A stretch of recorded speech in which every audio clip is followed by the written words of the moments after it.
It is halftime in Sacramento where the Kings lead the Lakers by 2 in Game 7 of the Western Conference Finals. Ahmad Rashad, Tom Tolbert, and Peter Vesey back in New York with Verizon Wireless at the half. Guys, your thoughts on the first half? Well, I think from the Kings' standpoint, you're happy. You've done what you wanted to do. You've taken the lead into halftime. You got guys attacking the basket, getting to the rim, being aggressive. You're keeping the Lakers off the offensive glass. And from the Lakers' standpoint, Shaq has 10 shots. You'd like to see that be 25 shots by the end of the game, much the way San Antonio just jams the ball into Tim Duncan time after time after time. I mean, this is the guy who's the most dominant guy in the game. You got to say at least 9 out of every 10 times we get down the court, he has to touch the ball at least once every possession. Let me bounce off of that. I totally agree with that. In Game 5, Shaq took 18 shots, made 14 of them. Most of them were dunk shots. Kobe in that game took 29 shots, only made 11.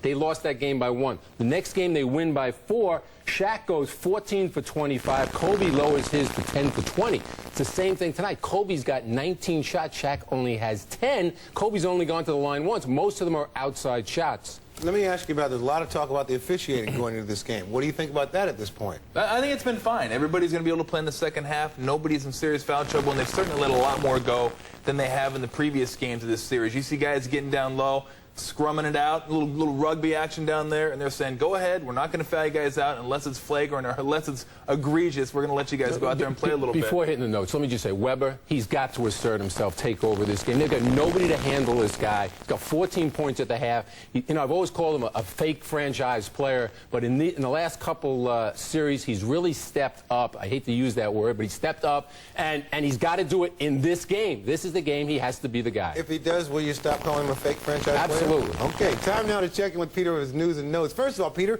rumors continue about Allen Iverson might be traded. Tell me about that. All right. There's been speculation, and when you use the word rumors, those are the people who don't know what's going on.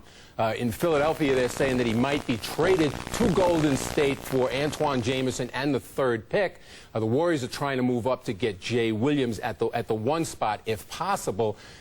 Not true at all. Then there's another one about him possibly going for Vince Carter to Toronto, even up. Not true. I talked to Billy King, the general manager, today. He totally assures me, I know you mocked him in one of our conversations this year as not knowing what's going on, but Billy King assures me that he is not going anywhere, and Larry Brown is not going nowhere. Let's finish with it. Billy King is one of my dearest friends. If I did, I would just mock him. I remember. I was there. All right, now the draft is coming up in a few weeks. The Rockets have the top pick.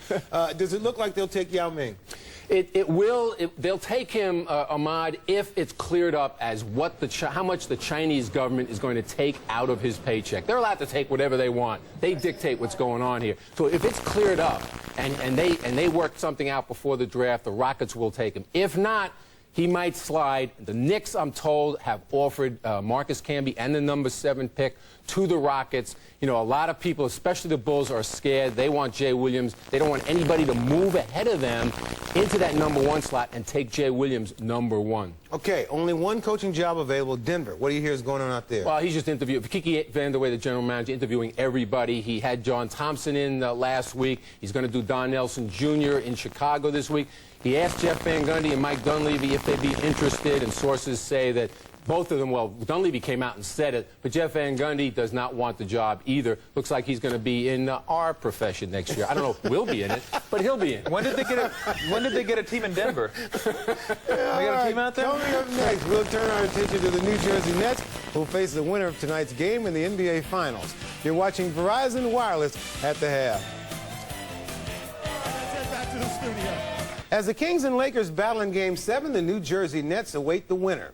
The Nets, who won just 26 games last season, have made an incredible turnaround and now will make their first trip to the NBA Finals. What kind of a shot do you guys give them? Well, it's a race to 4 games, so they have a shot. It's not like they're playing the best of 13 or the best of 27. No, it's the best of 7. So they have a shot, but I don't think they can beat either the Lakers or the Kings. People seem to think they have a better shot against the Kings because of the matchup, but the pure fact is the West was much better this year, much deeper, and the Kings were the best in the West. Lakers are a talented team as well. I still think when you look at it, look at the teams the Nets had to play against for the most part of the year, and the West is just better. So yeah, I guess they have a shot, but I don't think much. Peter, you have love for the Nets? I'm just going to disagree with you just to be ornery.